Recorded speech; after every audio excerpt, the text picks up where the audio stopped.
Welcome to the Human Capital Innovations Podcast, your go-to source for personal, professional, and organizational growth and development.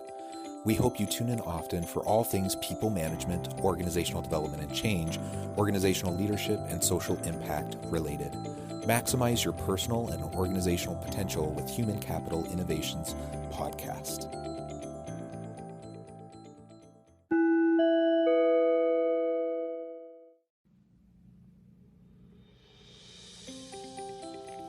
Welcome to the Human Capital Innovations Podcast. In this HCI podcast episode, I talk with Leah Weiss about assessing a team's mental health needs to provide support and avoid burnout.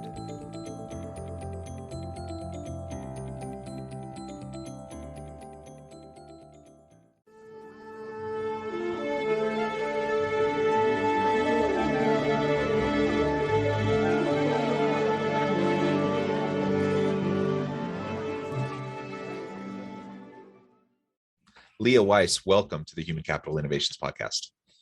Thanks for having me.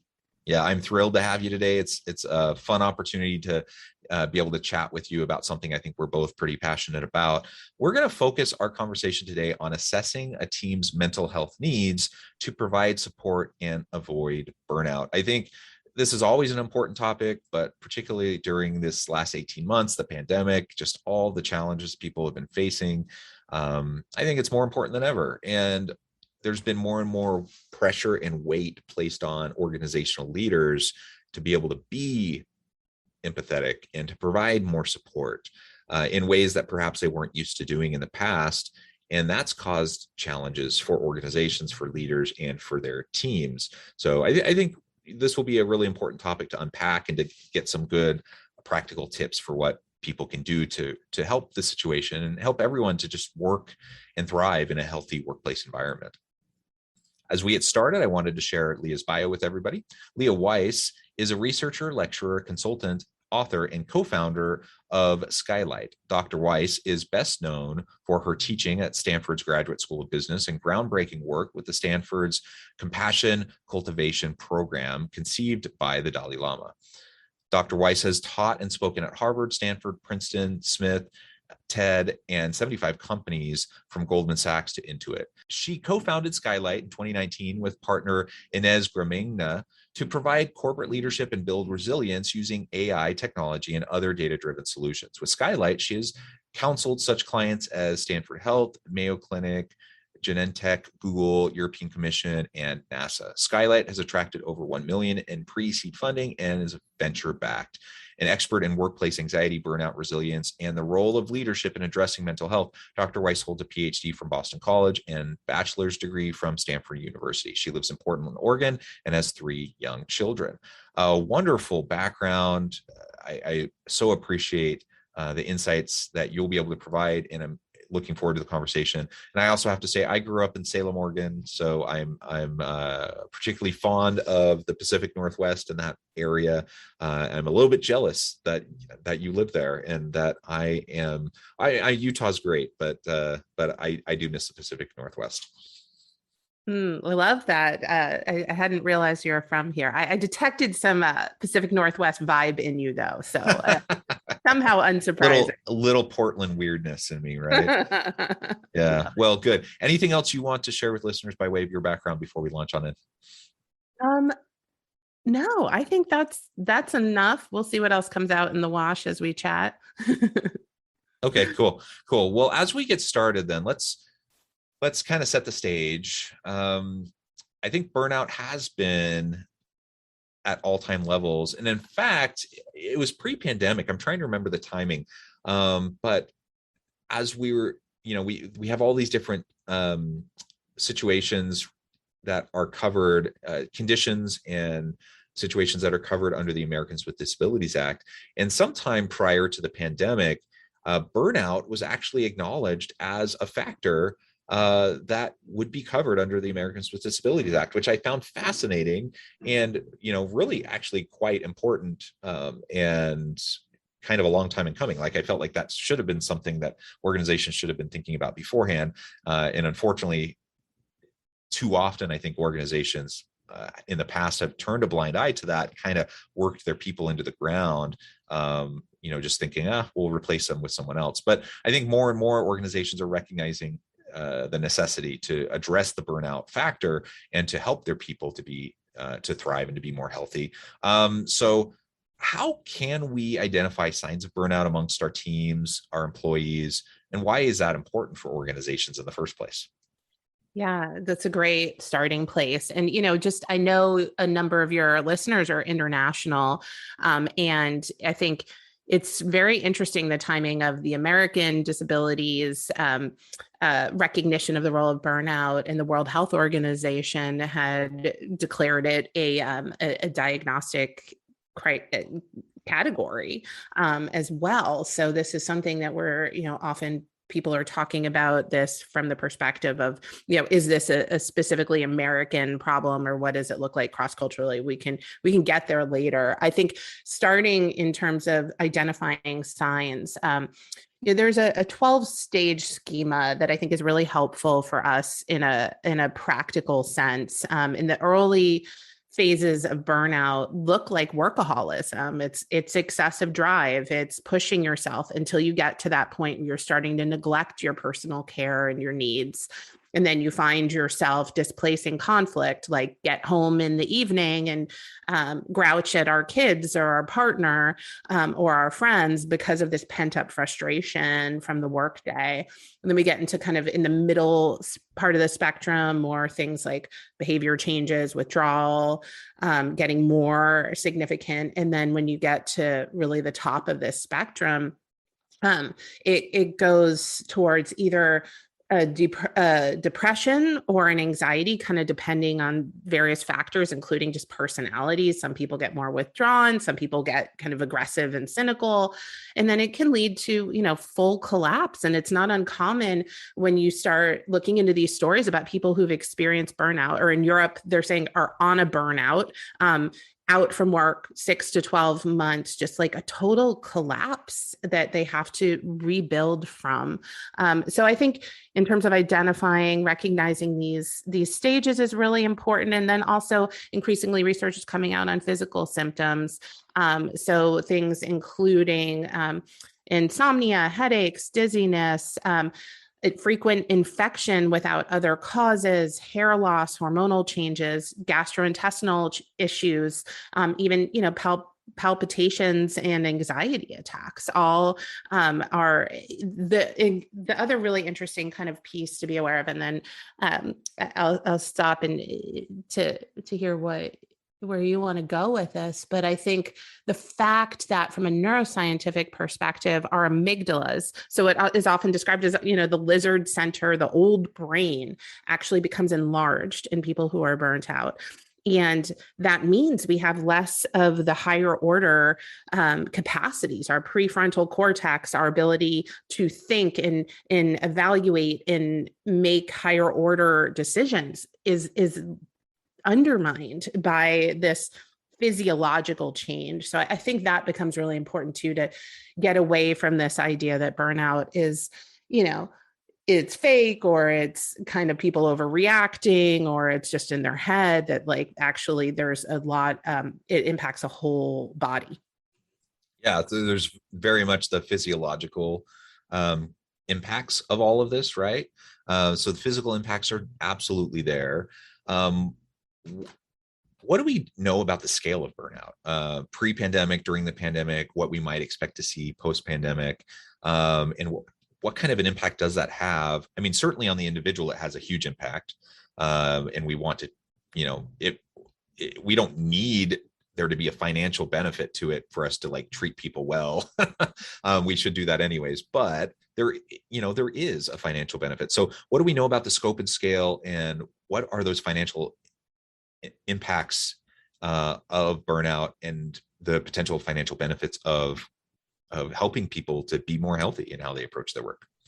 Yeah. Well, I really appreciate how you're framing this too, that, we want to think about this from the human side, but also if we're trying to make changes in how organizations function, we need to understand what are the organizational metrics that map on from burnout. So I think one thing to keep in mind is even before the pandemic, burnout was a massive issue, right? It's kind of surfaced in the context of healthcare in a groundbreaking 2012 Journal of Medicine paper that showed that over half of physicians were burned out. In the follow-on to September 11th, this was something in the caregiving professions with compassion fatigue and in clinicians who were burnt out. And then it kind of spread from there because people who were outside of healthcare were recognizing this in themselves. 2 in 3 people prior to the pandemic, if you asked managers, 2 in 3 of them were worried that their employees were overworking. 60% of employees prior to the pandemic were saying their jobs were breaking them down. If we look at now, depression rates are up by threefold. We've had millions of women in this country alone leaving the workplace. Women are significantly more likely to say that it is impossible for them to keep up with all of the demands in their lives, with the disrupted childcare and work demands and constant availability and so forth. And then when we talk about the costs of burnout, there's a lot of different ways to measure this, and I kind of frame it differently depending on which sector. So if we're talking about healthcare, patient satisfaction, medical error rates go up, safety across industries. I see this in high risk professions when the higher burnout, more safety incidents.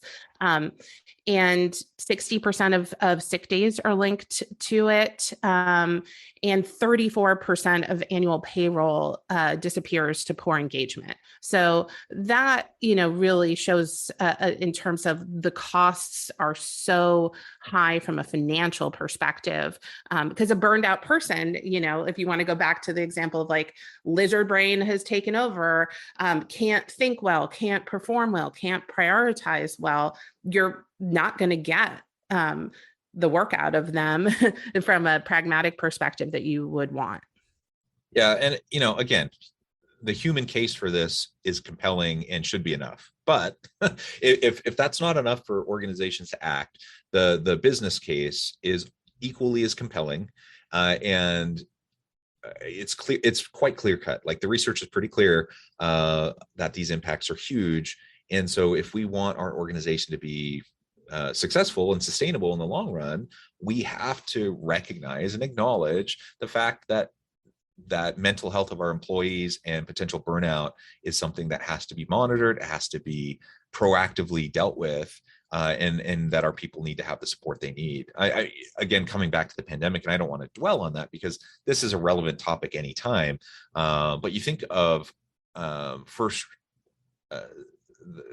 the essential workers, the first line workers, say nurses, doctors in the hospitals and the medical system. Oh my goodness, the amount of fatigue and challenge and burnout that they're facing because of the pandemic is huge. And that's just one small area.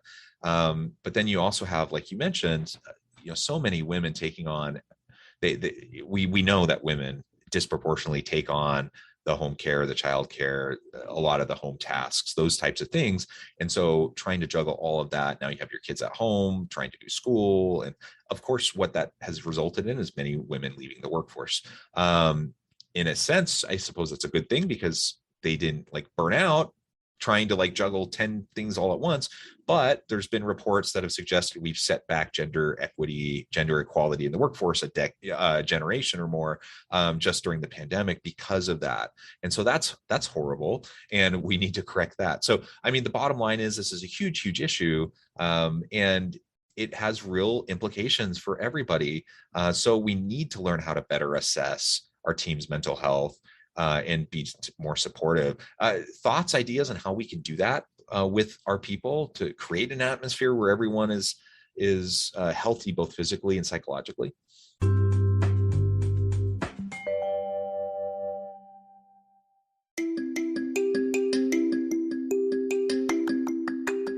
I I'm excited to announce the publication of my new book from HCI Press, Bluer Than Indigo Leadership: The Journey of Becoming a Truly Remarkable Leader.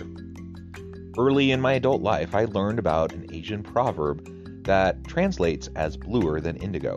If you think about the color indigo, it is a brilliant, deep, and vibrant blue, what some would call the bluest of blues. To have something that is bluer than indigo is rare and truly remarkable. Contrary to popular myth, there is no one-size-fits-all or cookie-cutter approach to effective leadership. There's no silver bullet, no secret sauce, no go-to model that will solve all of our problems. The truth is, great leaders have all had their unique strengths and flaws, and have all had to discover and then pave their own distinctive path in their life's journey to fulfill their leadership potential. Bluer Than Indigo Leadership will help you discover your own path and explore those ordinary, everyday actions that will help you respond to an uncertain future and produce extraordinary results for individuals, teams, and organizations.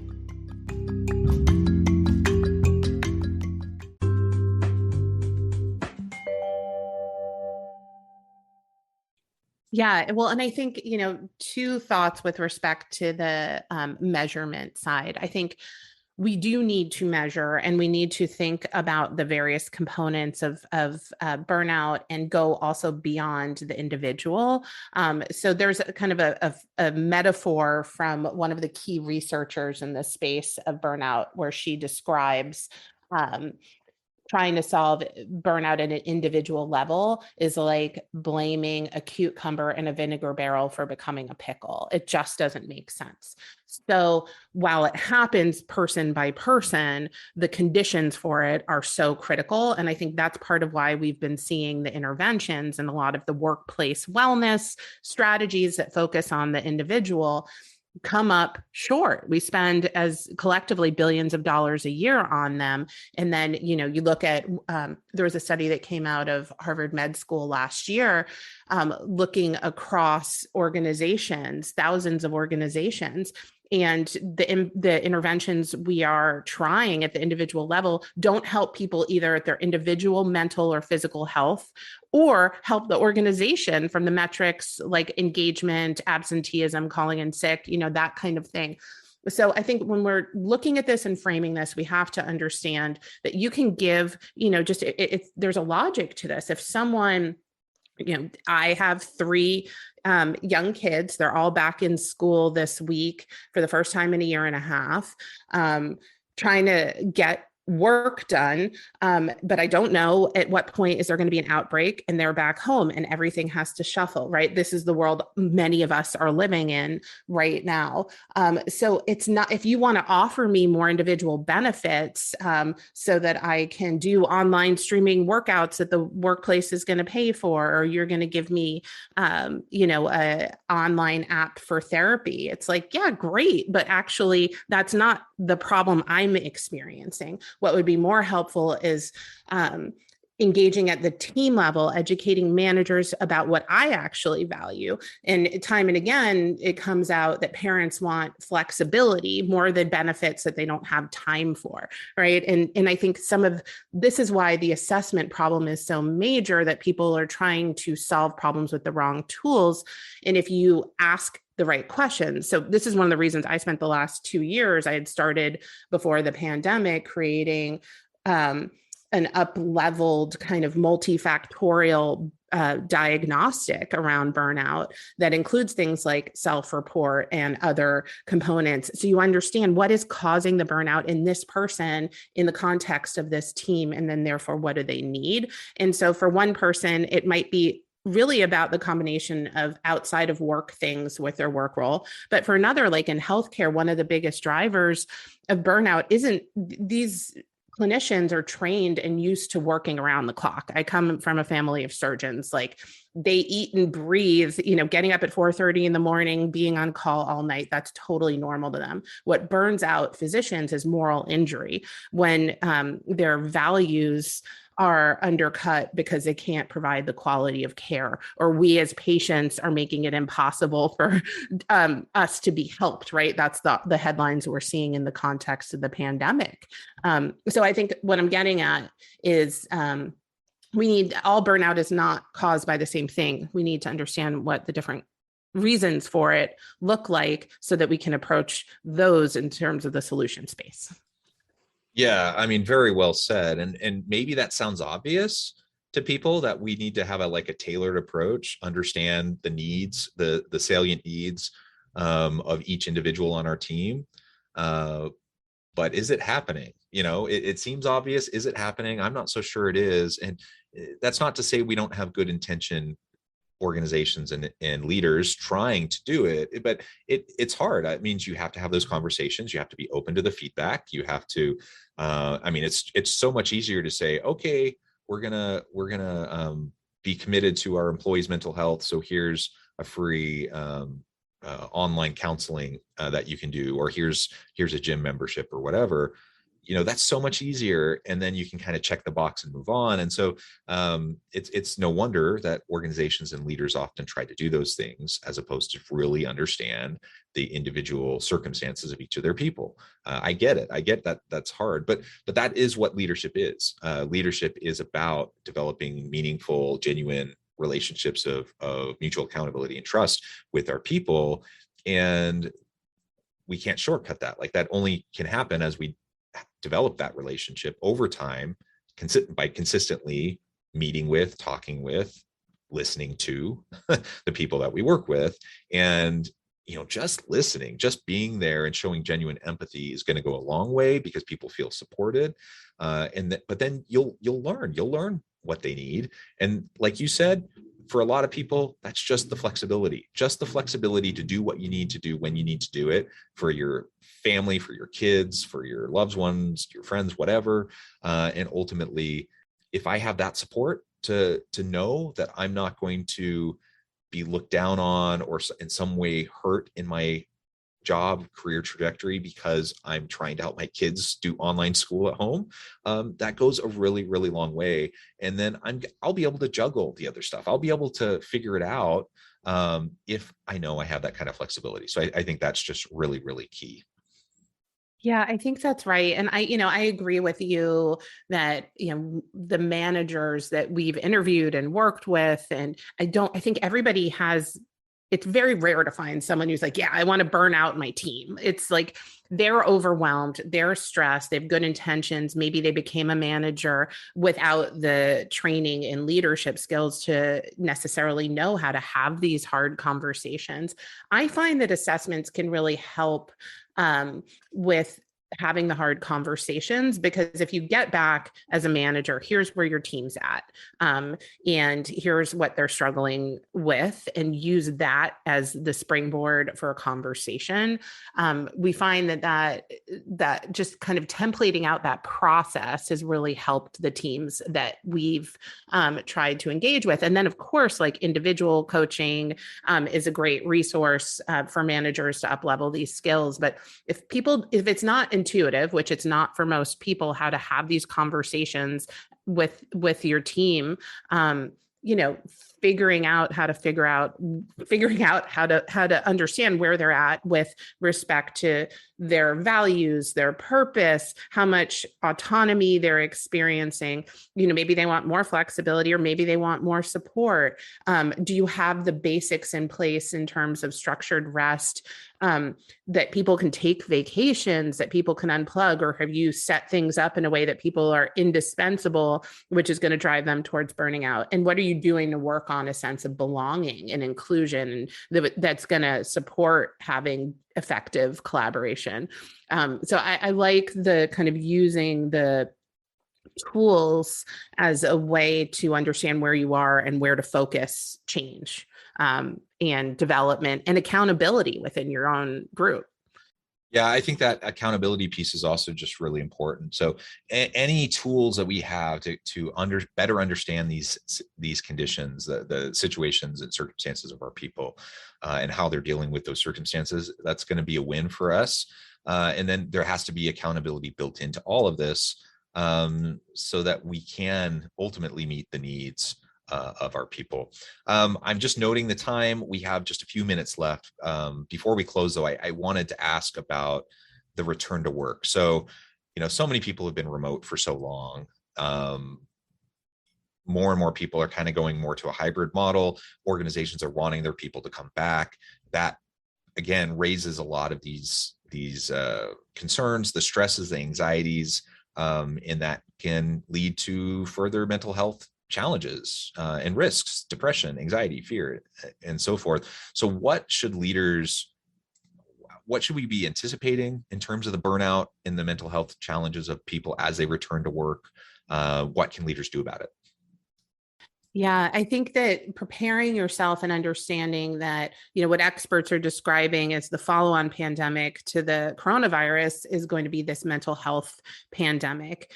So that is going to show up in your workplace, people's anxiety, depression, whatever, trauma, all going to be more acute. And then the anxiety of changing environments and their fear about what that means and how to navigate. I think one of the things leaders would really benefit from is getting clear on the types of resilience, strengths, and weaknesses in your teams.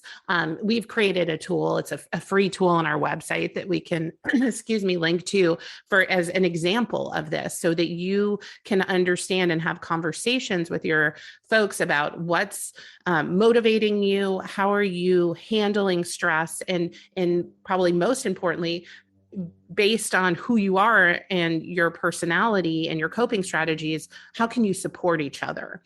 And so I think these kinds of instruments, as people are coming back to work and having the conversations about, in the risky conversations, they can feel that way to managers, as you already said, opening the door to what are you worried about? What are you navigating? Some people may just not want to go there, but guess what? It's there if you go there or not. So, finding a way to put it out there on the table and be people together, humans trying to navigate an unprecedented time by having these conversations is going to put you in a much healthier, more sustainable position than avoiding that conversation and not knowing what's happening for your people. Yeah. I mean, sticking our heads in the sand isn't going to work, right? Sometimes we think, I don't know, we persuade ourselves to think that will work. It never does. So we just need to address this head on. Well, Leah, it has been a real pleasure talking with you today. We've just scratched the surface. We could go on, and you're welcome back anytime to continue the conversation. Before we close today, I just want to give you a chance to share with listeners how they can get connected with you, find out more about your business, your team, the work that you can do for them, and then give us a final word on the topic for today. This has been such a blast. Time has truly flown by. I'd love to keep in touch with listeners. I'm pretty active on LinkedIn, so you can find me there. I have a personal website. The tools that I've referred to in our conversation today are mostly on the Skylight website.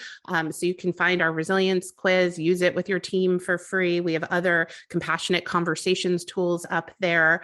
And we have a newsletter through Skylight that you can sign up for as well. And I think the final word on the topic, let's go with this idea of really think about, if you're sensing that folks are struggling in your team, remember this vinegar metaphor and think about what can you do together to take acidity out of the environment, and find your way to starting an edgy conversation, just leaning into that.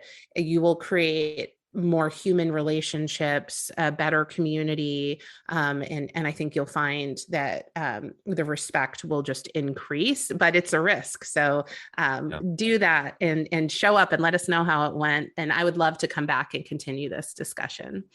Wonderful. Thank you so much, Leah. It's been a real pleasure. I encourage listeners to reach out, to get connected, find out more about what she and her team can do for you. And as always, I hope everyone can stay healthy and safe, that you can find meaning and purpose at work each and every day. And I hope you all have a great week.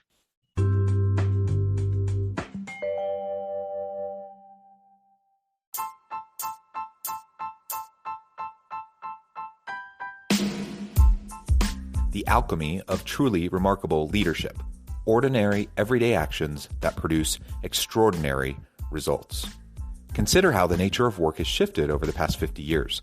With increased globalization, rapid technological advancement, and the shift in economic composition, the average job of today looks very different than the average job of 50 years ago. What will the jobs and organizations of tomorrow look like? Moreover, what does this all mean for organizational leaders?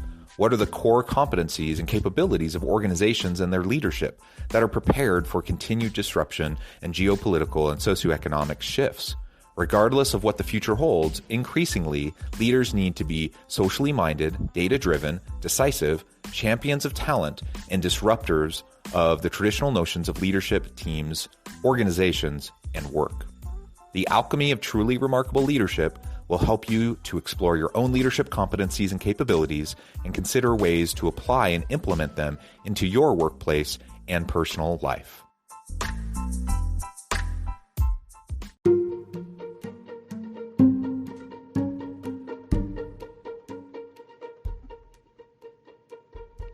Check out Human Capital Innovations magazine, Human Capital Leadership. Human Capital Leadership is a free, interactive e-magazine with the mission to help individuals, leaders, and organizations find innovative approaches to maximize their human capital potential. We publish issues quarterly in August, November, February, and May. Take a look at the latest issue and let us know what you think.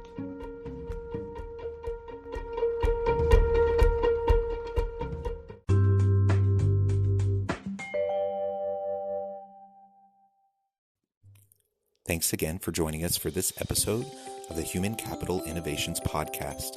I hope you stay healthy and safe and that you have a great week.